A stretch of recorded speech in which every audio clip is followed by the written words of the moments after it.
বিরতির পর স্বাগত।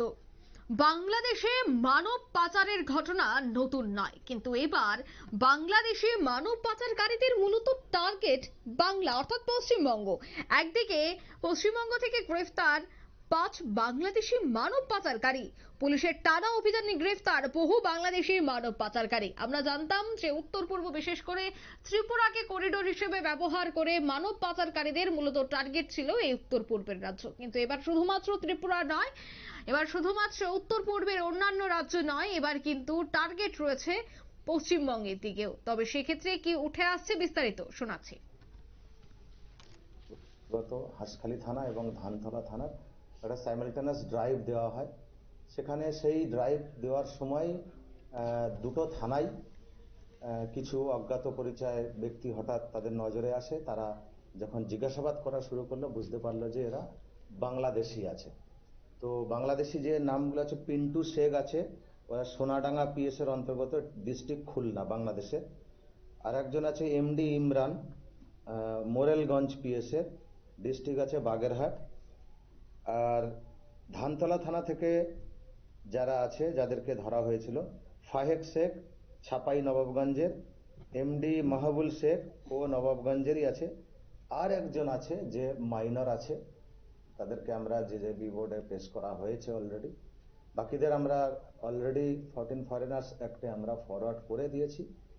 এই যে ব্যক্তিদের যারা বাংলাদেশি ন্যাশনাল আছে তাদেরকে ধরা হয়েছিল, তো তাদের এক্সামিন করার পরে আমরা জানতে পারলাম তাদের লিডিং স্টেটমেন্ট অনুযায়ী যে আমাদেরই এই ধানতলা এবং হাঁসখালিতে কিছু যারা ভারতীয় টাউট, যাদেরকে দালাল বলা হয়, দালাল চক্র এখানেই মানে ঘাঁটি গেড়ে বসে আছে, তারা ওপার বাংলার সঙ্গে, যারা ওদিকে টাউট বসে আছে তাদের সঙ্গে যোগাযোগ করে এই সমস্ত কাজগুলো তারা করে থাকে। বাংলাদেশিদের এই ভারতবর্ষে পাচার করে বা এদেরকে ঢুকিয়ে দেওয়া হয়।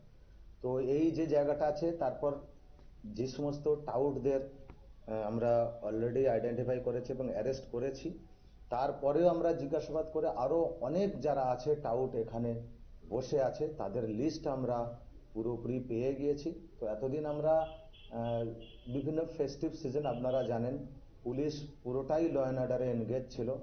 এই দিকটা নজরদারি করার মতো অতটা সময় হয়ে উঠছিল না। এখন সমস্ত মোটামুটি ফেস্টিভ সিজন কমপ্লিট হয়েছে।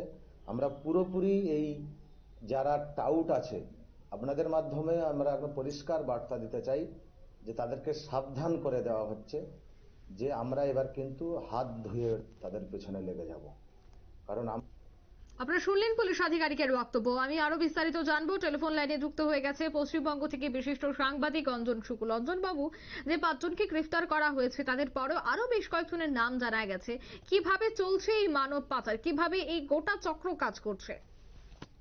দেখো, বেআইনি ভাবে কাঁটাতারে বেড়া পেরিয়ে বাংলাদেশি নাগরিকদের ভারতে নিয়ে আসা ও ভারত থেকে বাংলাদেশে পাঠানোর এক চক্রের সন্ধান পেল রানাঘাট জেলা পুলিশ। পুলিশ গোপন সূত্রে খবর পেয়ে এমনই এক পাচার চক্রের 5 সদস্যকে গ্রেপ্তার করলো ধানতলা ও হাঁসখালি থানার পুলিশ। ঘটনাটি ঘটেছে গতকাল রাতে। হাঁসখালির শিলবেড়িয়া থেকে 2 জন ও ধানতলার ফুলগাছি থেকে 3 জনকে গ্রেপ্তার করে পুলিশ। পুলিশ সূত্রের খবর, বেশ কয়েকদিন থেকে বাংলাদেশ থেকে বেআইনি ভাবে ভারতে আসা একাধিক বাংলাদেশি নাগরিককে গ্রেপ্তার করেছে হাঁসখালি ও ধানতলা থানার পুলিশ। কিভাবে তারা ভারতে এসেছিল তা জানতে তদন্ত শুরু করে পুলিশ জানতে পারে ধানতলা ও হাঁসখালি থানা এলাকায় ভারত ও বাংলাদেশ সীমানায় সক্রিয় রয়েছে একটি পাচার চক্র, যারা বেআইনি ভাবে বাংলাদেশ থেকে মানুষকে নিয়ে আসা এবং নিয়ে যাওয়ার জন্য মিডলম্যান হিসেবে কাজ করত। আর এরপরই ঘটনা তদন্ত শুরু করে হাঁসখালির শিলবেড়িয়া থেকে 2 জনকে এবং ধানতলার কুলগাছি থেকে 3 জনকে গ্রেপ্তার করে হাঁসখালি থানার পুলিশ ও ধানতলা থানার পুলিশ। আজ ধৃতদেরকে আদালতে পাঠিয়েছে, অর্থাৎ এই 5 পাচারকারীকে রানাঘাট আদালত পাঠিয়েছে হাঁসখালি ও ধানতলা থানার পুলিশ।